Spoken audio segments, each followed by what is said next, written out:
Good morning बच्चों, मैं हूं अमित तिवारी और आप देख रहे हैं अपना YouTube channel focus on physics. बच्चों, आज हम लोग पढ़ने वाले हैं क्लास 10th में heating effect of electric current. Heating effect of electric current study करने वाले हैं। काफी अच्छा टॉपिक है, समझ में भी आएगा, लेकिन ध्यान से देखिएगा आप लोग। देखिए, इलेक्ट्रिक करंट के जनरली 3 इफेक्ट होते हैं। पहला होता है जिसको chemical effect of electric current कहा जाता है, chemical effect of electric current. Second number में heating effect of electric current, heating effect of electric current. And third में आता है जिसको हम लोग बाद में पढ़ेंगे नेक्स्ट चैप्टर में, magnetic effect of an electric current. Magnetic effect of electric current.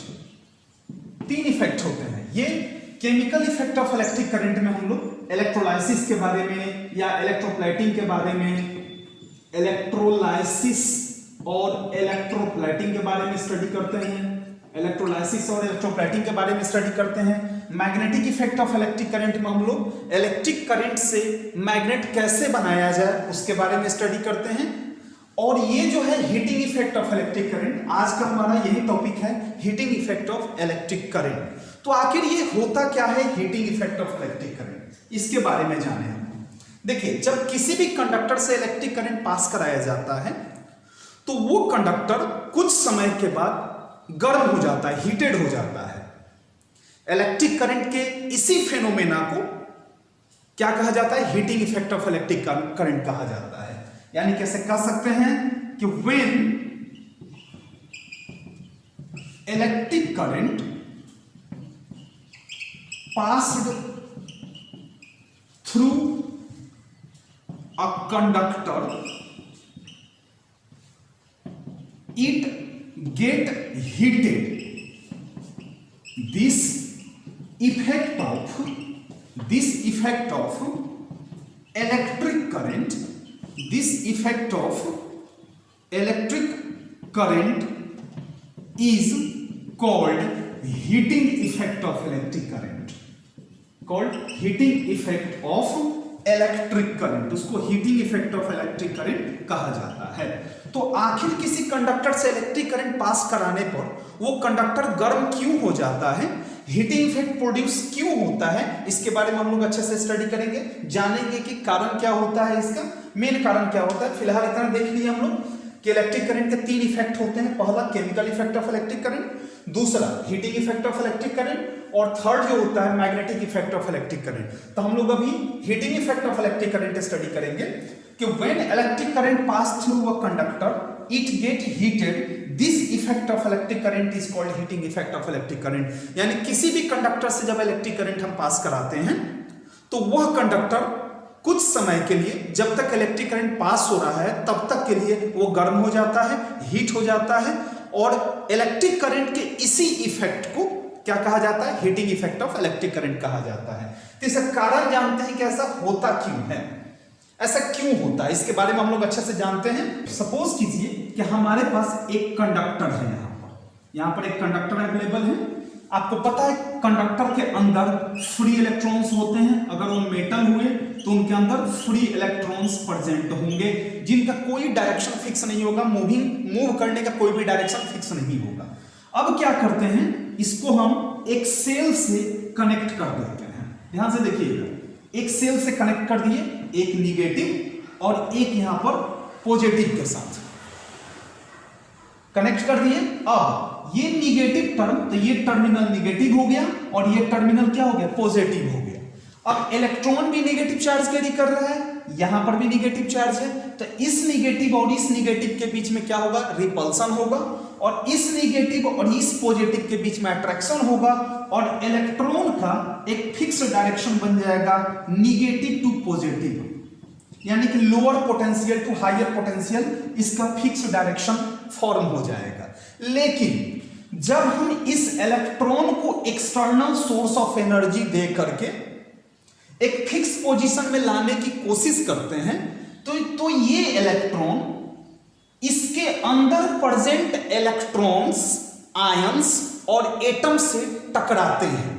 मान गए एक इलेक्ट्रॉन को हम इसको एनर्जी दे दिए, एक्सटर्नल एनर्जी प्रोवाइड की है, इस दोनों के बीच में रिपल्सन हुआ, ये इलेक्ट्रॉन इस पॉजिटिव की तरफ भागने की कोशिश किया। इस इलेक्ट्रॉन और इस इलेक्ट्रॉन के बीच में हो सकता है कि कोलिजन हो, कुछ का तो पाथ फॉर्म हो जाता है, कुछ का लीनियर पाथ फॉर्म हो जाता है, ड्रिफ्ट वेलोसिटी मिल जाते हैं, इसको लीनियर पाथ फॉर्म हो जाते हैं। लेकिन कुछ ऐसे इलेक्ट्रॉन होते हैं जिनका फिक्स पाथ फॉर्म नहीं हो पाता है, जिसकी वजह से वो इलेक्ट्रॉन जिनका फिक्स पाथ फॉर्म नहीं होता है वो इन सारे इलेक्ट्रॉन से कोलाइड होते हैं, टकराते हैं। ठीक है, टकराने की वजह से एनर्जी रिलीज होता है और वही एनर्जी हीट एनर्जी के रूप में बाहर रिलीज होना शुरू हो जाता है। फिर से देख लीजिए, जब इलेक्ट्रॉन को ड्रिफ्ट वेलोसिटी मिलता है, ड्रिफ्ट स्पीड मिलता है, तो ये इलेक्ट्रॉन पॉजिटिव की तरफ अट्रैक्ट होना शुरू होते हैं, जिसकी वजह से इस इलेक्ट्रॉन का टकराहट किसी अदर इलेक्ट्रॉन, एटम या आयन से होता है, जिसकी वजह से एनर्जी का ट्रांसफर होता है, काइनेटिक एनर्जी का ट्रांसफर होता है, और वही काइनेटिक एनर्जी हीट एनर्जी के रूप में पूरे कंडक्टर को हीटेड कर देता है, और इसी की वजह से heating effect of electric current produce होता है। इसी की वजह से heating effect of electric current conductor में प्रोड्यूस होता है। चलिए, समझ में आ गया? मिटाएं इसको, मिटाते हैं।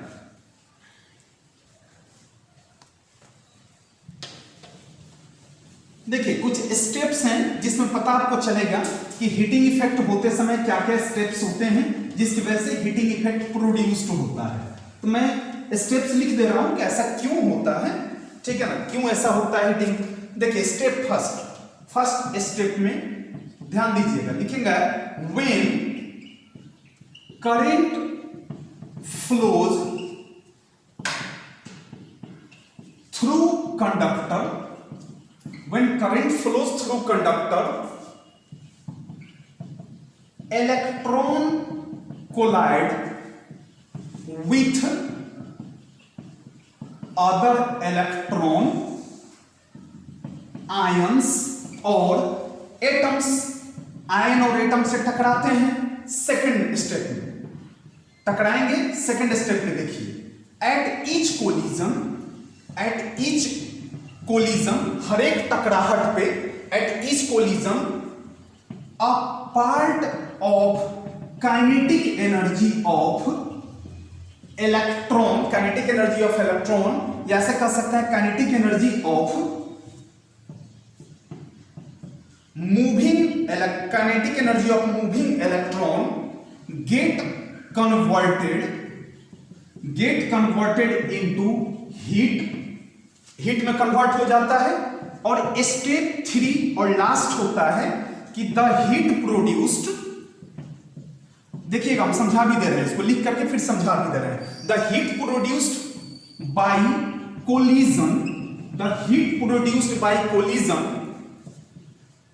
Raise the temperature of conductor and heat is produced, या ऐसे भी कह सकते हैं। और heating effect of electric current produced, electric current का हीटिंग इफेक्ट क्या होता है? प्रोड्यूस्ड होता है। अब समझिए, कह रहा है कि when current flows through conductor, electron collide with other electron, जब हम इसमें इलेक्ट्रिक करंट फ्लो होना शुरू होता है तो इलेक्ट्रिक करंट फ्लो होने का मतलब कि इलेक्ट्रॉन निगेटिव से किसकी तरफ? पॉजिटिव की तरफ मूव करना शुरू होता है, तब इलेक्ट्रिक करंट पॉजिटिव से निगेटिव की तरफ जाता है। ये इलेक्ट्रिक करंट का डायरेक्शन है। तो electron collide with other electron, तब ये इलेक्ट्रॉन किसी उस कंडक्टर में प्रेजेंट किसी दूसरे इलेक्ट्रॉन से टकराते हैं, किसी दूसरे इलेक्ट्रॉन, किसी दूसरे एटम, किसी दूसरे आयन से टकराते हैं। At each collision a part of kinetic energy of moving electron, अब ये इलेक्ट्रॉन मान के मूव कर रहा है, ये इलेक्ट्रॉन मूव कर रहा है अपने काइनेटिक एनर्जी के साथ, ऑब्जेक्ट मूव कर रहा है, और जब ऑब्जेक्ट मोशन में हो तो उसमें कौन सा एनर्जी होता है? काइनेटिक एनर्जी होता है। तो ये इलेक्ट्रॉन मूव कर रहा है किसकी तरफ? पॉजिटिव की तरफ। मूव करते समय वो किसी अदर इलेक्ट्रॉन से अगर टकराता है तो इस इलेक्ट्रॉन में रेसिस्टेंस क्रिएट होगा, जिसकी वजह से इस इलेक्ट्रॉन का एनर्जी किसी दूसरे इलेक्ट्रॉन में ट्रांसफर होगा, या किसी दूसरे एटम या किसी दूसरे आयंस में क्या होंगे, ट्रांसफर होंगे। जब भी एक इलेक्ट्रॉन कुछ काइनेटिक एनर्जी के साथ मूव कर रहा हो, किसी दूसरे ऑब्जेक्ट में अगर टकराता है, किसी दूसरे ऑब्जेक्ट से टकराता है, तो अपना कुछ एनर्जी आगे वाले इलेक्ट्रॉन, आगे वाले एटम या आगे वाले आयंस को प्रोवाइड कर देगा, ठीक है ना। उसके बाद कह रहा है the heat produced by collision. अब टकराहट के समय जब एक इलेक्ट्रॉन दूसरे इलेक्ट्रॉन से टकराएगा, एनर्जी कन्वर्ट होगा, एनर्जी एक फॉर्म से दूसरे फॉर्म में, एक एटम से दूसरे एटम में, एक आयन से दूसरे आयन में, या एक इलेक्ट्रॉन से दूसरे इलेक्ट्रॉन में जाएगा रेसिस्टेंस प्रोड्यूस करते हुए। तो क्या होगा, हीट प्रोड्यूस्ड होगा। अगर एक इलेक्ट्रॉन किसी एक इलेक्ट्रॉन से टकराता है तो काफी मिनिमम हीट प्रोड्यूस होगा, जिसको हम समझ नहीं पाएंगे, हम फील नहीं कर पाएंगे। लेकिन इसमें तो इनफाइनाइट नंबर ऑफ इलेक्ट्रॉन्स हैं, बहुत सारे इलेक्ट्रॉन जब एक साथ किसी इलेक्ट्रॉन या एटम या आयन से टकराएंगे तो maximum amount of heat produced होगा। उस हीट के प्रोड्यूस होने से कंडक्टर क्या होगा, गर्म हो जाएगा। कोलिजन की वजह से हीट प्रोड्यूस्ड होगा, हीट प्रोड्यूस्ड होने से कंडक्टर गर्म हो जाएगा और हीटिंग इफेक्ट शो होना स्टार्ट हो जाएगा, इलेक्ट्रिक करंट का हीटिंग इफेक्ट शो होना शुरू हो जाएगा। तो इस तरह से कोई भी कंडक्टर क्या होता है, हीटेड हो जाता है। किसी भी कंडक्टर में हम heating effect of electric current देख सकते हैं। यह क्यों होता है, इलेक्ट्रॉन का किसी अदर एटम, आयन या किसी अदर इलेक्ट्रॉन से टकराने की वजह से काइनेटिक एनर्जी कन्वर्ट होता है हीट में। वह हीट जो प्रोड्यूस्ड होता है कोलिजन की वजह से पूरे कंडक्टर को गर्म कर देता है, पूरे कंडक्टर को हीटेड कर देता है, और इस तरह से heating effect of electric current क्या हो जाता है, प्रोड्यूस्ड होना शुरू हो जाता है। ठीक है, इसको नोट कर लीजिए, फिर हम लोग आगे बढ़ें जूल्स लॉ की तरफ। ये तो हीटिंग इफेक्ट था, समझ में आ गया होगा अच्छे से कि heating effect of electric current क्या है। जब भी किसी भी कंडक्टर से इलेक्ट्रिक करंट हम पास कराएंगे तो उस कंडक्टर के अंदर कोलिजन होने की वजह से हीट प्रोड्यूस्ड होगा और उसी को heating effect of electric current नाम दिया जाएगा। नोट कीजिए इसको, फिर हम आगे बढ़ें। देखिए आगे हम लोग पढ़ते हैं, इस फिगर को रहने देते हैं, काम आने वाला है ये फिगर, फिर आगे बढ़ते हैं। देखिए जो हीटिंग इफेक्ट प्रोड्यूस्ड होता है वो किन किन फैक्टर पे डिपेंड करेगा, ये देख लेते हैं कि हीटिंग इफेक्ट प्रोड्यूस्ड होने का कारण क्या है। देखिए हीटिंग इफेक्ट क्यों प्रोड्यूस्ड होता है, अभी तो मैंने बता दिया कि कॉज क्या था, लेकिन मेन कॉज क्या है इसके बारे में देखिए कि किन किन चीजों पर डिपेंड करेगा। हीटिंग इफेक्ट प्रोड्यूस करने के लिए किन किन चीजों का ख्याल रखना होगा, किन किन चीजों को देखना होगा। देखिए पहला number of electron flowing from conductor in per unit of time, in per unit of time। पहला देखिए एक सेकंड में जितने एक अधिक इलेक्ट्रॉन फ्लो करेंगे उतना ज्यादा हीटिंग इफेक्ट प्रोड्यूस्ड होगा। यानी कि ऐसे कह सकते हैं कि more flow of electric current, या ऐसे कह सकते हैं कि more flow of electron from conductor more heating effect produced. जितने ज्यादा इलेक्ट्रॉन फ्लो होंगे उतना ज्यादा कोलिजन होगा, और जितने ज्यादा कोलिजन होंगे उतना ज्यादा हीट प्रोड्यूस्ड होगा। यानी कह सकते हैं number of electron flowing from conductor in per unit of time. एक सेकंड में जितना ज्यादा इलेक्ट्रॉन फ्लो हो जाएगा किसी भी कंडक्टर से, मान लीजिए एक सेकंड में पहले कम फ्लो हो रहा था, फिर दूसरी बार हमने ज्यादा फ्लो करा दिया, ठीक है ना। तो जब इलेक्ट्रॉन ज्यादा फ्लो होने लग जाएगा तो उसमें कोलिजन ज्यादा स्टार्ट हो जाएगा और हीटिंग इफेक्ट भी ज्यादा प्रोड्यूस्ड होना शुरू हो जाएगा। सेकंड नंबर आता है कि the time for which current flows, the time for which the current flows, यानी कि जितना देर तक इलेक्ट्रिक करंट इसमें फ्लो होगा। मान लीजिए कि कोई एक कंडक्टर है, कोई भी कंडक्टर है, इसमें हमने एक प्लस के साथ और एक माइनस के साथ कनेक्ट कर दिया। इसमें अगर हम एक बार 2 सेकंड के लिए इलेक्ट्रिक करंट फ्लो कराएं और T1 और T2 दूसरी बार में 10 सेकंड के लिए इलेक्ट्रिक करंट फ्लो कराएं, तो 10 सेकंड T1, तो 10 सेकंड ज्यादा टाइम है एज कंपेयर टू T1, इसलिए 10 सेकंड तक अगर इलेक्ट्रिक करंट फ्लो कराते हैं तो इसमें हीटिंग इफेक्ट ज्यादा प्रोड्यूस्ड होगा। जैसे कि आप घर में अगर आयरन कनेक्ट करते हो तो आयरन को अगर हम प्लग से कनेक्ट करके स्विच ऑन करके तुरंत ऑफ कर दें तो क्या उतना जल्दी आयरन हीटिंग इफेक्ट प्रोड्यूस करेगा?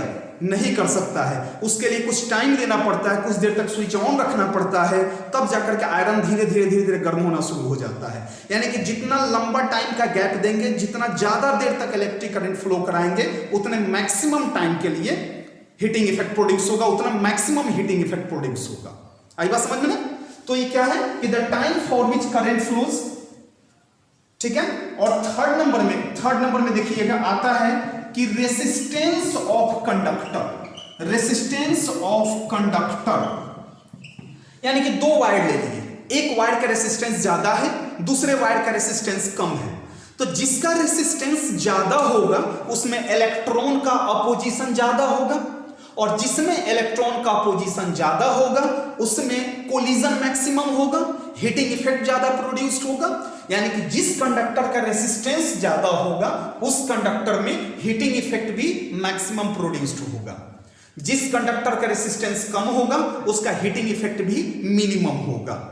यानी कि जिस मटेरियल का रेसिस्टेंस ज्यादा हो उसका हीटिंग इफेक्ट ज्यादा होगा, जिस मटेरियल का रेसिस्टेंस कम हो उसका हीटिंग इफेक्ट भी कम होगा। यानी कि 3 फैक्टर आ गए, रेसिस्टेंस ऑफ कंडक्टर भी हो गया, और 4 नंबर आता है strength of electric current, strength of electric current, strength of electric current. मान गए कि एक कंडक्टर है जिसमें 2 एम्पियर का इलेक्ट्रिक करंट फ्लो हो रहा है, दूसरा एक कंडक्टर है जिसमें 10 एम्पियर का इलेक्ट्रिक करंट फ्लो हो रहा है।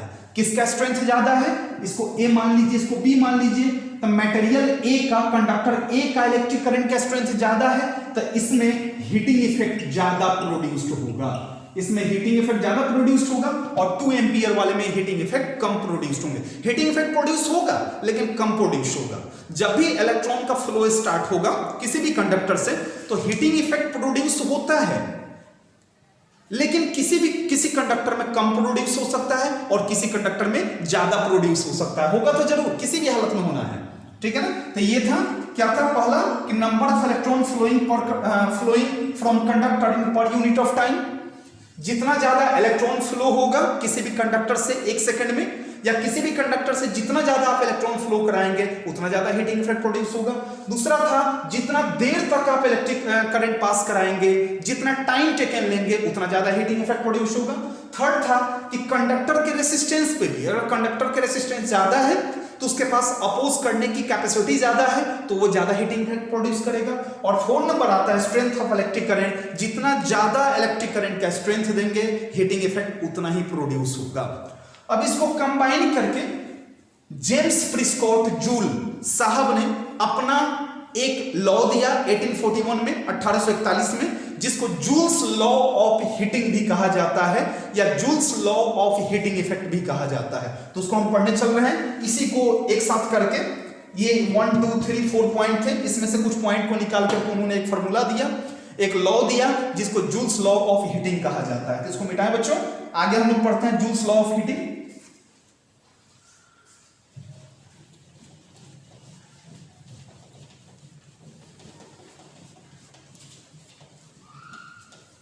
अब हम लोग पढ़ने चल रहे हैं joules law of heating effect.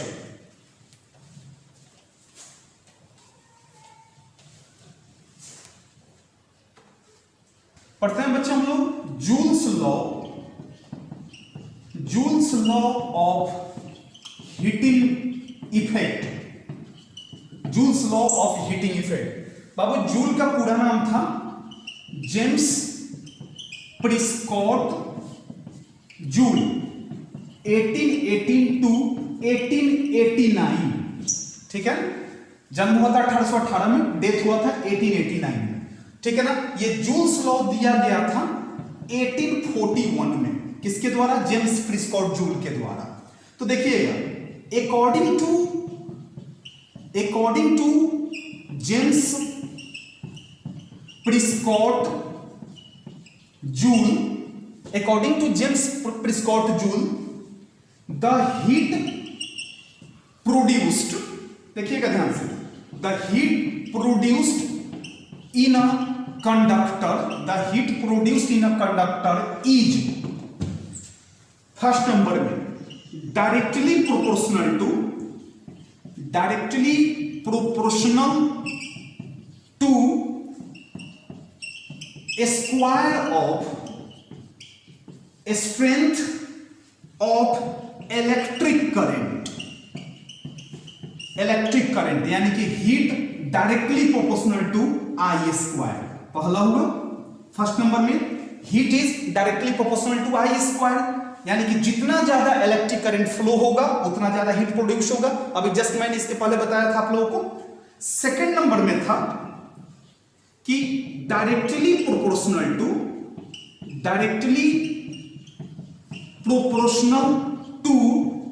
Resistance of conductor, directly proportional to resistance of conductor, यानी कि हीट डायरेक्टली प्रोपोर्शनल होगा रेसिस्टेंस ऑफ कंडक्टर के। जस्ट मैंने इसके पहले पढ़ाया है कि जितना ज्यादा कंडक्टर के अंदर रेसिस्टेंस होगा, जितना ज्यादा अपोजिशन होगा, उतना ज्यादा हीट प्रोड्यूस्ड होगा। और कि directly proportional to time for which electric current flow, directly proportional होता है कि हीट जो होता है वो डायरेक्टली प्रोपोर्शनल होगा किसके, टाइम के डायरेक्टली प्रोपोर्शनल होगा। अब देखिए इसलिए लिख सकते हैं according to Joule's law heat is directly proportional to, सबको एक साथ करें तो आई स्क्वायर आर टी, यही जूल्स लॉ था कि हीट जो होता है वो डायरेक्टली प्रोपोर्शनल होगा स्ट्रेंथ ऑफ इलेक्ट्रिक करंट के स्क्वायर के, डायरेक्टली प्रोपोर्शनल होगा रेसिस्टेंस ऑफ कंडक्टर के, और डायरेक्टली प्रोपोर्शनल होगा टाइम के for which electric current flow, जितना देर तक इलेक्ट्रिक करंट फ्लो होता है उसका भी डायरेक्टली प्रोपोर्शनल होगा। तो यही इसी को हम क्या कहते हैं, इसी को जूल्स लॉ ऑफ हीटिंग कहा जाता है, या जूल्स लॉ भी सिंपल कह सकते हैं, joules law of heating effect भी लिख सकते हैं, या जूल्स लॉ भी कह सकते हैं आप इसको। H directly proportional to I square R T, जितना ज्यादा इलेक्ट्रिक करंट उतना ज्यादा हीट, जितना ज्यादा रेसिस्टेंस उतना ज्यादा हीट, जितना देर तक टाइम, जितना टाइम लगेगा, जितना मैक्सिमम टाइम तक हम इलेक्ट्रॉन को फ्लो कराएंगे, इलेक्ट्रिक करंट को फ्लो कराएंगे, उतना ज्यादा हीट प्रोड्यूस होगा। तो ये था किसका, heating effect of electric current, किसका, जूल्स लॉ के द्वारा दिया हुआ था। उन्होंने बताया था कि किन किन चीजों पर डिपेंड करता है, तो पहले डिपेंड करता है इलेक्ट्रिक करंट पर, दूसरा डिपेंड करता है रेसिस्टेंस पर, और तीसरा डिपेंड करता है किसके, टाइम पर डिपेंड करता है। तो तीनों के एक साथ करने पर H directly proportional to I square R T हो गया। अब ये फॉर्मूला तो हुआ नहीं, तो प्रोपोर्शनल का साइन है, यहाँ इक्वल टू लाना होगा तब एक फॉर्मूला बनेगा। इसका न्यूमेरिकली डेरिवेशन देखते हैं हम लोग कि H का फॉर्मूला मतलब H आई स्क्वायर आर टी के बीच का फॉर्मूला क्या निकल के सामने आता है। तो हम मिटाएं इसको और फॉर्मूला देखें आगे, हम मिटाते हैं इसको।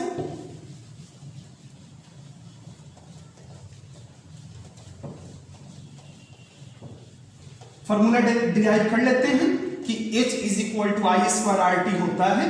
कैसे होता है, कहां से आता है, उसके बारे में हम लोग जान लेते हैं क्यों है क्या।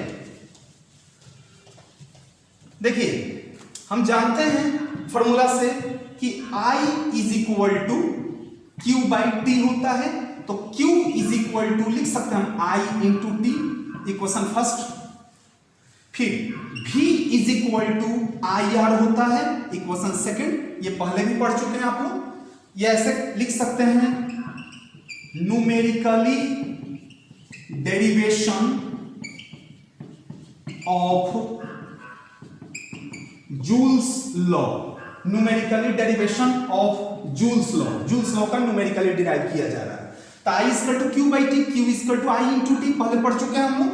V equal to I R होता है, एक और फॉर्मूला होता है V is equal to W by Q, या फिर V इज इक्वल टू, इसको लिख सकते हैं एनर्जी बाई चार्ज। यहां वर्क क्यों, क्योंकि वर्क जो होता है वो एनर्जी के इक्वल होता है, एनर्जी हीट के इक्वल होता है। क्यों? क्योंकि तीनों एनर्जी के फॉर्म है, इसलिए वर्क के बदले में एनर्जी और एनर्जी के बदले में हम हीट लिख सकते हैं। क्रॉस गुना करते हैं यहां से, तो energy equal to V into Q आ गया, V इंटू क्यू आ गया। अब यहां पर energy is equal to V का वैल्यू पुट कीजिए, कितना है IR, तो यहां एनर्जी इक्वल टू कितना हमारे पास V इंटू क्यू है, V का वैल्यू पुट करते हैं यहां पर इक्वेशन सेकंड से, तो हो गया IR इंटू, अब Q का वैल्यू पुट करते हैं इक्वेशन फर्स्ट से, तो कितना है I इंटू टी, तो लिख सकते हैं हम I इंटू टी, तो I into I square RT हो गया। तो हीट यानी कि एनर्जी जो निकला, एनर्जी का फॉर्मूला क्या हो गया I स्क्वायर RT। और कंडक्टर में एनर्जी, जब इलेक्ट्रिक करंट फ्लो होता है तो कंडक्टर में एनर्जी किसके फॉर्म में रिलीज होता है, हीट के फॉर्म में होता है। इसे लिख सकते हैं heat is equal to I square RT, क्योंकि कंडक्टर में जो एनर्जी होते हैं, energy will be in the form of heat, ठीक है ना, या ऐसे लिख सकते हैं released energy will be in the form of heat, heat के फॉर्म में होंगे। अब देखिए कुछ और फॉर्मूला आएगा यहां पर, H is equal to I square RT हो गया। अब क्या करते हैं, यहां I स्क्वायर को अलग अलग करते हैं, I इंटू IR को एक साथ कर दिए इंटू टी, I स्क्वायर था तो I को सेपरेट कर दिए, तो I इंटू IR किसके इक्वल है, V के, तो I into V into T, यानी कि H इज इक्वल टू एक और फॉर्मूला आ गया VIT। क्या फॉर्मूला आ गया, VIT भी एक फॉर्मूला आ गया। यहां H इक्वल टू क्या हो गया, VIT। एक और फॉर्मूला देखते हैं हम लोग, H इज इक्वल टू, यहां से उठाते हैं I स्क्वायर RT, अपने मन से हमने इसमें R से मल्टीप्लाई करके R से डिवाइड कर दिया। अब ऊपर हो गया I स्क्वायर और R into R square into T, अब बाई कितना R। अब देखिए यहां पर V इक्वल टू IR, तो अगर I स्क्वायर R स्क्वायर कर दें तो यहां पर कितना हो जाएगा, V स्क्वायर हो जाएगा। तो I स्क्वायर R स्क्वायर के बदले में लिख सकते हैं V स्क्वायर बाई R, या I स्क्वायर R स्क्वायर के बदले में V स्क्वायर लिख दिया हमने, R नीचे जो था नीचे लिख दिया हमने इंटू टी, यानी कि V स्क्वायर बाई R या V square T by R। ये भी एक हीटिंग इफेक्ट का एक फॉर्मूला आ गया। तो न्यूमेरिकल बनाते समय काफी काम आएगा। तो हमारे पास दो तीन फॉर्मूला है, H is equal to VIT हुआ, H is equal to I square RT हुआ, फिर H is equal to V square by R into T हुआ। ये तीन फॉर्मूला मेन फॉर्मूला है हीटिंग इफेक्ट का, जो कि डिराइव करके सामने आया न्यूमेरिकली डेरिवेशन किसका, जूल्स लॉ का न्यूमेरिकली डेरिवेशन सामने आया। उम्मीद है आप लोगों को समझ में आया होगा अच्छे से हीटिंग इफेक्ट पर, ठीक है। तो आप लोग क्या कीजिएगा, ये जितना मैंने पढ़ाया है इसको अच्छे से आपने रिवीजन कर लीजिएगा। नेक्स्ट क्लास में, इसके बाद वाले क्लास में इससे रिलेटेड हम लोग न्यूमेरिकल देखेंगे, जो आपके टेक्स्ट बुक का होगा, कुछ बुक से बाहर के भी होंगे, उससे रिलेटेड कुछ न्यूमेरिकल देखेंगे, हीटिंग इफेक्ट का एप्लीकेशन देखेंगे, इलेक्ट्रिकल एनर्जी देखेंगे और पावर देखेंगे हम लोग, ठीक है ना। इलेक्ट्रिक पावर का फॉर्मूला, इलेक्ट्रिक पावर का डेफिनेशन, इलेक्ट्रिक एनर्जी का फॉर्मूला, इलेक्ट्रिक एनर्जी का definition, application of heating effect, और इससे रिलेटेड बहुत सारे न्यूमेरिकल को हम लोग नेक्स्ट क्लास में स्टडी करेंगे। तो ये अच्छे से रिवीजन कर लीजिएगा ताकि नेक्स्ट क्लास में आपको अच्छे से समझ में आ सके। तो आज के लिए रहने देंगे, उम्मीद है आज का क्लास समझ में आया होगा। फिर नेक्स्ट क्लास में जल्दी मिलते हैं आप लोगों से हम, तब तक के लिए खुश रहिएगा, सुरक्षित रहिएगा, स्वस्थ रहिएगा, ठीक है। Thank you so much Baba, thank you.